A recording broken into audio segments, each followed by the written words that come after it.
हरे कृष्णा, जय श्री हरि। ओम नमः शिवाय।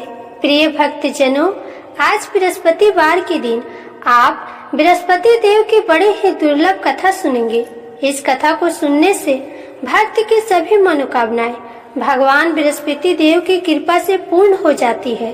तो आइए बड़े ही श्रद्धा और प्रसन्न चित्त मन से इस कथा को सुनते हैं। भारतवर्ष में एक प्रतापी और दानी राजा राज्य करता था। वह नित्य गरीबों व ब्राह्मणों की सहायता करता था। यह बात उसकी रानी को अच्छी नहीं लगती थी। वह न गरीबों को दान देती और न ही भगवान का पूजन करती थी और राजा को भी दान देने से मना किया करती थी। एक दिन राजा शिकार खेलने वन को गए हुए थे तो रानी महल में अकेली थी। उसी समय बृहस्पति देव साधु के वेश में राजा के महल में भिक्षा के लिए गए। भिक्षा मांगी तो रानी ने भिक्षा देने से इनकार किया और कहा, हे साधु महाराज, मैं तो दान पुण्य से तंग आ गई हूँ। मेरा पति सारा धन लुटाते रहता है। मेरी इच्छा है कि हमारा सारा धन नष्ट हो जाए, फिर न रहेगा बांस न बजेगी बांसुरी। साधु ने कहा, देवी, तुम तो बड़े विचित्र हो। धन संपत्ति तो सभी चाहते हैं, पुत्र और लक्ष्मी तो पापी के घर में भी होने चाहिए। यदि तुम्हारे पास अधिक धन है तो भूखों को भोजन करवाओ, प्यासों के लिए कुआं लगवाओ, मुसाफिरों के लिए धर्मशालाएं खुलवाओ और जो निर्धन अपनी कुंवारी कन्याओं का विवाह नहीं कर सकते हैं उनका विवाह करा दो। ऐसे और कई काम हैं जिनको करने से तुम्हारा यश लोक परलोक में फैलेगा। परंतु रानी पर उपदेश का कोई भी प्रभाव न पड़ा। वह बोली, महाराज, आप मुझे कुछ न समझाइए। मैं ऐसा धन नहीं चाहती जो जगह जगह बांटती फिरूं। साधु ने उत्तर दिया, यदि तुम्हारी ऐसी इच्छा है तो तथास्तु। तुम ऐसा करना कि बृहस्पतिवार के दिन घर लिपकर पीली मिट्टी से अपना सिर धोकर स्नान करना और भट्टी चढ़ाकर कपड़े धोना। ऐसा करने से तुम्हारा सारा धन नष्ट हो जाएगा। इतना कहकर वह साधु महाराज वहां से चल दिए। साधु के अनुसार कही बातों को पूरा करते हुए रानी को केवल 3 बृहस्पतिवार ही बीते थे कि समस्त धन संपत्ति नष्ट हो गई। भोजन के लिए राजा का परिवार तरसने लगा। तब एक दिन राजा ने रानी से बोला कि हे रानी, तुम यहीं रहो, मैं दूसरे देश को जाता हूँ, क्योंकि यहाँ पर सभी लोग मुझे जानते हैं, इसलिए मैं कोई छोटा कार्य नहीं कर सकता। ऐसा कहकर राजा परदेश चला गया। वहाँ वह जंगल से लकड़ी काट कर लाता और शहर में बेचता। इस तरह वह अपना जीवन व्यतीत करने लगा। इधर राजा के प्रदेश जाते ही रानी और दासी दुखी रहने लगे। एक बार जब रानी और दासी को बिना भोजन के 7 दिन तक रहना पड़ा तो रानी ने अपनी दासी से कहा, हे दासी, पास के ही नगर में मेरी बहन रहती है। वह बड़ी धनवान है, तो उसके पास जा और कुछ ले आ ताकि थोड़ी बहुत गुजर बसर हो जाए। दासी रानी के बहन के पास गई। उस दिन गुरुवार था और रानी की बहन उस समय बृहस्पतिवार व्रत की कथा सुन रही थी। दासी ने रानी की बहन को अपनी रानी का संदेश दिया, लेकिन रानी की बड़ी बहन ने कोई उत्तर नहीं दिया। जब दासी को रानी की बहन से कोई उत्तर नहीं मिला तो वह बहुत दुखी हुई और उसे क्रोध भी आया। दासी ने वापस आकर रानी को सारी बात बता दी। यह सब सुनकर रानी ने अपने भाग्य को कोसा। उधर रानी की बहन ने सोचा कि मेरी बहन की दासी आई थी, परंतु मैं उसे नहीं बोली, इससे वो बहुत दुखी हुई होगी। कथा सुनकर और पूजा समाप्त करके वह अपनी बहन के घर आई। कहने लगी, हे बहन, मैं बृहस्पतिवार का व्रत कर रही थी।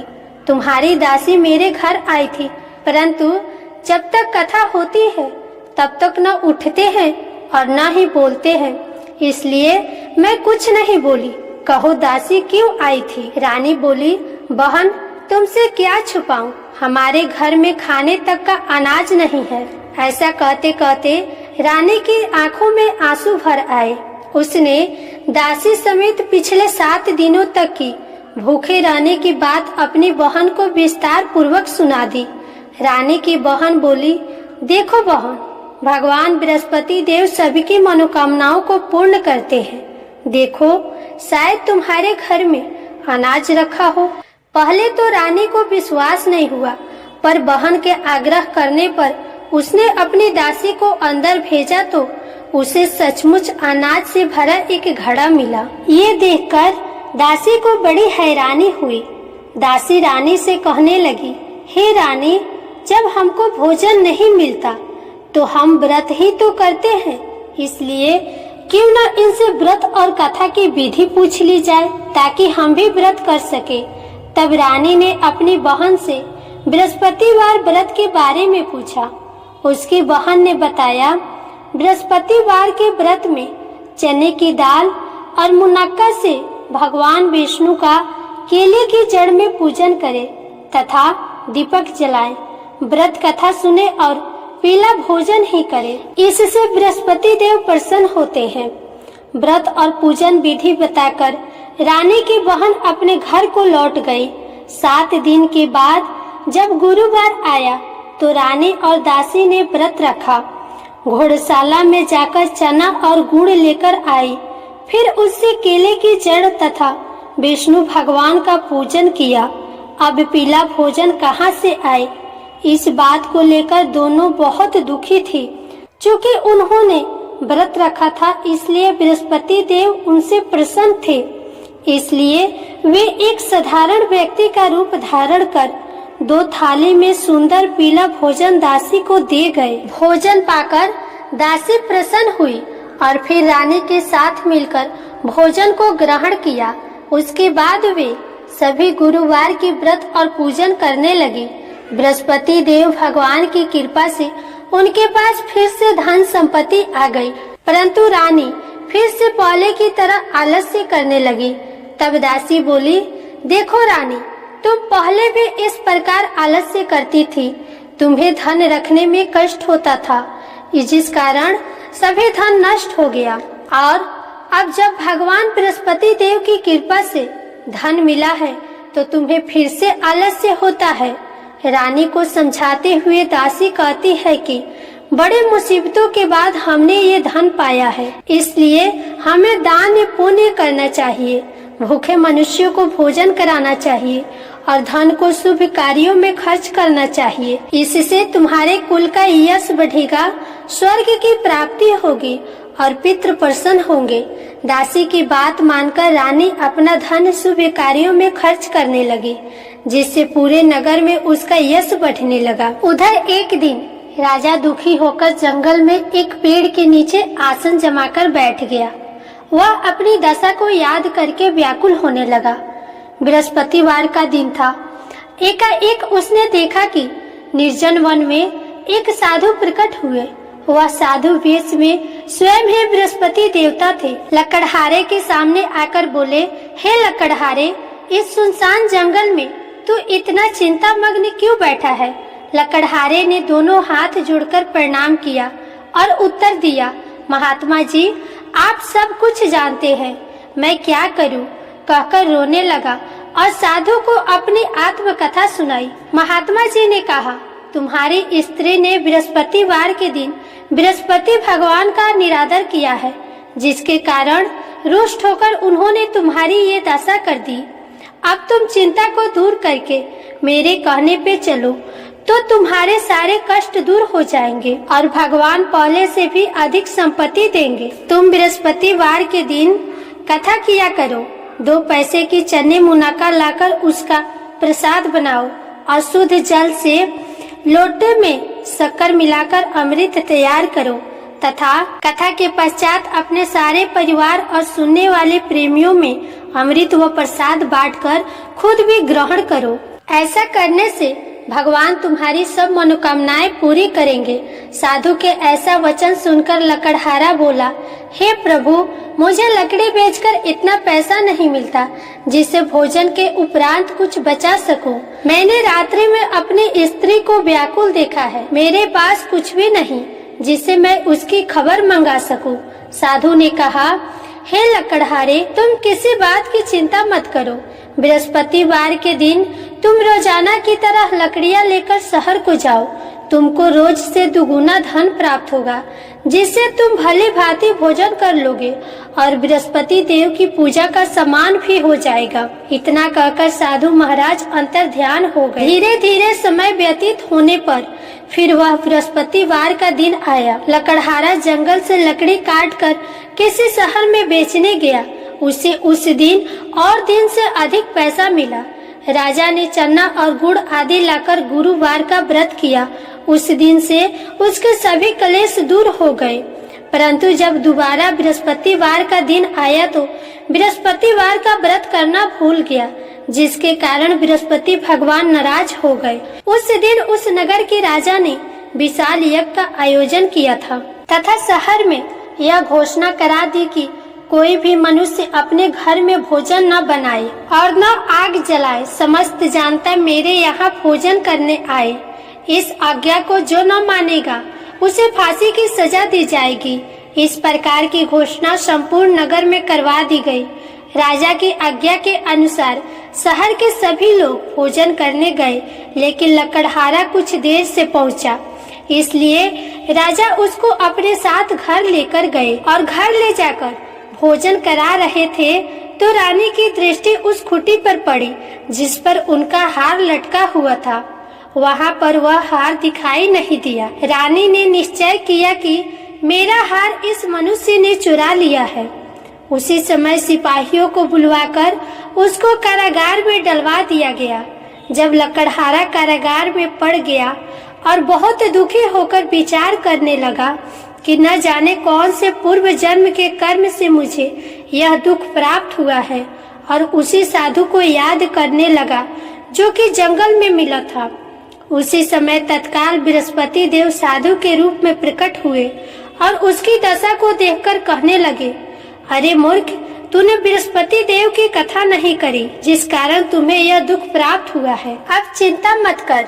बृहस्पतिवार के दिन कारागार के दरवाजे पर 4 पैसे पड़े मिलेंगे। उनसे तू बृहस्पति देव की पूजा करना, तेरे सभी कष्ट दूर हो जाएंगे। बृहस्पतिवार के दिन उसे 4 पैसे मिले। लकड़हारे ने कथा कही। उसी रात्रि को बृहस्पति देव ने उस नगर के राजा को स्वप्न में कहा, हे राजा, तुमने जिस आदमी को कारागार में बंद किया है वह निर्दोष है, उसे छोड़ देना। रानी का हार उसी खूंटी पर लटका है। अगर तू ऐसा नहीं करेगा तो मैं तेरे राज्य को नष्ट कर दूंगा। इस तरह रात्रि के स्वप्न को देखकर राजा प्रातः काल उठा और खूंटी पर हार देखकर लकड़हारे को बुलाकर क्षमा मांगी और लकड़हारे को योग्य सुंदर वस्त्र आभूषण देकर विदा कर दिया। बृहस्पति देव की आज्ञा के अनुसार लकड़हारा अपने नगर को चल दिया। राजा जब अपने नगर के निकट पहुंचा तो उसे बड़ा आश्चर्य हुआ। नगर में पहले से अधिक बाग, तालाब, कुएं तथा बहुत सी धर्मशालाएं, मंदिर आदि बन गई है।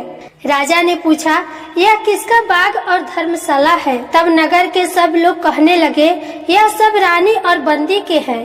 तो राजा को आश्चर्य हुआ और गुस्सा भी आया। रानी ने यह खबर सुनी कि राजा आ रहे हैं तो दासी से कहा, हे दासी, देख राजा हमको कितनी बुरी हालत में छोड़ गए थे। हमारी ऐसी हालत देखकर वह लौट न जाए, इसलिए तू दरवाजे पर खड़ी हो जा। आज्ञा के अनुसार दासी दरवाजे पर खड़ी हो गई। राजा आए तो उन्हें अपने साथ लेकर आई। तब राजा ने क्रोध करते हुए रानी से पूछा कि यह धन तुम्हें कैसे प्राप्त हुआ? तब रानी ने कहा, हमें यह धन बृहस्पति देव की इस व्रत के प्रभाव से प्राप्त हुआ है। राजा ने यह निश्चय किया कि 7 रोज बाद तो सभी बृहस्पति देव का पूजन करते हैं, परंतु मैं प्रतिदिन दिन में 3 बार कहानी कहूँगा और रोज व्रत किया करूँगा। अब हर समय राजा के दुपट्टे में चने की दाल बंधी रहती और दिन में 3 बार कहानी कहते और व्रत किया करते। एक रोज राजा ने विचार किया कि चलो अपनी बहन के यहाँ हो आवे। इस तरह निश्चय करके राजा घोड़े पर सवार होकर बहन के यहाँ को चलने लगा। मार्ग में उसने देखा कि कुछ आदमी मुर्दे को लिए जा रहे हैं। उन्हें रोककर राजा कहने लगा, अरे भाइयों, मेरी बृहस्पति देव की कथा सुन लो। वे बोले, लो, हमारा तो आदमी मर गया है, इसको अपनी कथा की पड़ी है। परंतु कुछ आदमी बोले, अच्छा कहो, हम तुम्हारी कथा भी सुनेंगे। राजा ने दाल निकाली और जब कथा आधी हुई थी तो मुर्दा हिलने लगा। जब कथा समाप्त हुई तब आदमी राम राम करके उठ खड़ा हो गया। वहाँ से कथा समाप्त करके राजा फिर आगे बढ़ा। आगे मार्ग में उसे एक किसान खेत में हल चलाता मिला तो राजा ने उसे देखकर बोला, अरे भैया, तुम मेरे बृहस्पतिवार की कथा सुन लो। किसान बोला, जब तक मैं तेरी कथा सुनूंगा तब तक 4 हरैया जोत लूंगा। जा, अपनी कथा किसी और को सुनाना। तब राजा आगे चलने लगा। राजा के हटते ही बैल पछाड़ खाके गिर गए और किसान के पेट में बड़े जोर का दर्द होने लगा। उस समय उसकी माँ रोटी लेकर आई और उसने जब यह देखा तो बेटे से सब हाल पूछा और बेटे ने सभी हाल कह दिया।